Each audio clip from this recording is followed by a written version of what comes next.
Friends, Modi in કેનેડામાં તમારું સ્વાગત છે. અને હું જ્યાં મોન્ટ્રીયલમાં રહી રહ્યો છું ત્યાં જસ્ટ મારા ઘરની સામે જ ડોમિનોઝ છે. આ ડોમિનોઝની બિલ્ડિંગ છે અને સાંજે 5 વાગ્યે ને એટલે બસ આ કારવાળાઓની લાઈન પડી જાય અને ડિલિવરી બોયઝનું કામ કરતા હોય છે. મોસ્ટલી બધા ઇન્ડિયન્સ હોય છે, પાકિસ્તાની હોય છે, બાંગ્લાદેશી હોય છે. તમે જોઈ શકો છો, આ એક ભાઈ લો તો કાર લઈને ચાલ્યો. બીજાએ જસ્ટ હમણાં જ પિઝા રિસીવ કર્યા અને હવે ડિલિવર કરવા જશે. 2 કાર તો જાય છે, ત્રીજી પણ જાય છે અને ચોથી વાળો ભાઈ વેટ કરે છે.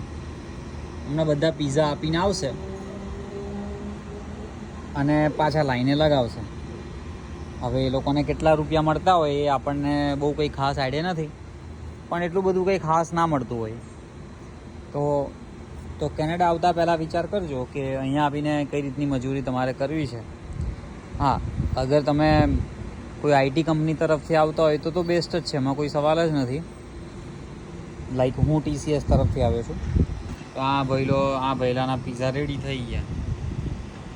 બસ હવે ચાલ્યો આ ને બીજો કોઈ આવી ગયો, રાઈટ. તો તમને ઇન્ડિયામાં બેઠા બેઠા એવું લાગતું હોય કે બધા કેનેડા જાય છે, હું પણ જાઉં, તો સમજી વિચારીને આવજો. તમારી સારી જોબ હોય અહીં, ત્યાંથી સીધી જોબ મળતી હોય તો જ આવજો.